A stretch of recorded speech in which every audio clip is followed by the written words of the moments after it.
Welcome to Invictus Porsche. We've got this Porsche 911. It's the 991.1 Carrera S. And the reason I say 991.1 is because this is the first variant of the 991. The 991.1 was only really the third time ever that Porsche changed their 911 completely from the ground up.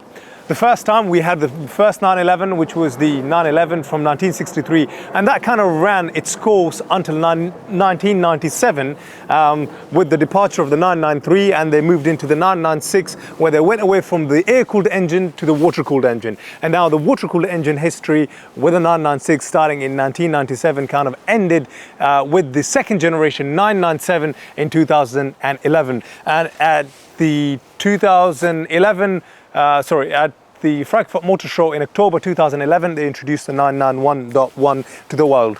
And what makes this really special is the last of the naturally aspirated Porsche 911s. Another reason you might like it or you might hate it that makes something like this kind of special is Porsche became part of this big, huge brand of the VAR group, the Volkswagen group, that kind of owns everything or everything amazing out there, like Audi, you name it, Skoda, Seat. They kind of own the whole motoring world out there. Porsche, under the VAR group 991, it still retains the 3.8 litre engine from its predecessor, the 997.2s.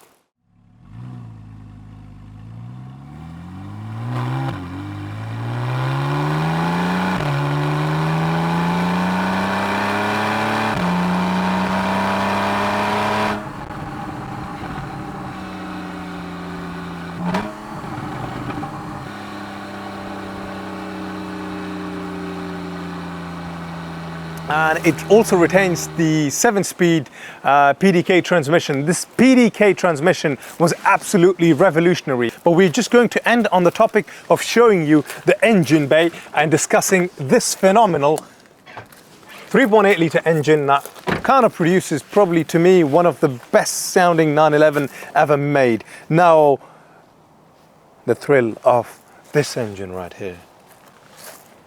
You see two fans, top of your coolant, top of your engine oil.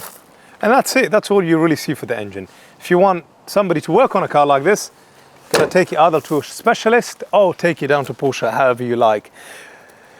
Now, this has the 3.8 litre naturally aspirated flat six boxer engine, produces 395 bhp, 420 newton meters of torque. The 0 to 62 miles per hour, this being a coupe Carrera S, rear wheel driven, is 4.3 seconds, and the top speed is 187 miles per hour. Something that makes it absolutely amazing, as well as having the engine, the 7-speed PDK transmission, probably the best gearbox in the world put into a sports car.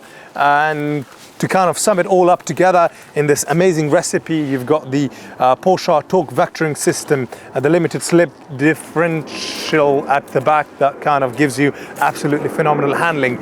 This, just from the kind of color scheme and the alloys side of things, this is finished in this Porsche jet black metallic color, which looks absolutely amazing, complemented with a two-tone diamond cut 20-inch Carrera S alloys. And I think the alloys and the color is, I think one needs to see it in kind of real life condition to really admire and appreciate it. And I think it's definitely my favorite thing about this 911, to kind of summarize it. Additionally, this also has the sports exhaust system, PSM at the back, and you've also got that sports button to maximize the true potential out of this 911. You've got the smooth leather steering wheel, and you know, this is where you, if you want, you can shift down or upper gear. The 7-speed manual transmission, the gear selector is finished in leather, the sports button, PSM button, sports exhaust, and it's got the extended leather package. You've got the sports seats, which are 4-way electrically adjustable. And then if you are wanting something in the way of practicality, this also has that 2+2 layout. So if you've got kids with you, you are definitely not excluding them. You're definitely not excluding them from the experience of them joining in this Porsche 911 experience. And me being 5'8", 5'9", I can actually comfortably get in and out the back of this. Maybe not sit there for hours on end, but for probably anywhere from 45 minutes to 60 minutes, I can sort of just sit there and jam and chill and just have a good time with my brothers or my mates. That's if I'm fed up of driving one, which is rarely ever the case. But I have tried it because I speak about it so often in these videos. And now the last part of this video is doing the paperwork. Now in terms of paperwork, this Porsche 911 has got quite a significant amount of paperwork. We've got some in this bundle just covering MOTs and their history, and then practically most of the invoices, the Porsche invoices that's come with this. In terms of the number of former keepers, this has got 6 former keepers, and that doesn't necessarily mean a bad thing, because it just means 6 times it's been through an inspection, 6 times it's probably been ceramic coated, given a good body polish, and just tires, discs, pads over the years changed, and just very well looked after. It's got a very good service history. It's a 2012 plate car, a late 2012 plate car, and just to kind of tell you what month it was registered in, that was registered in September 2012.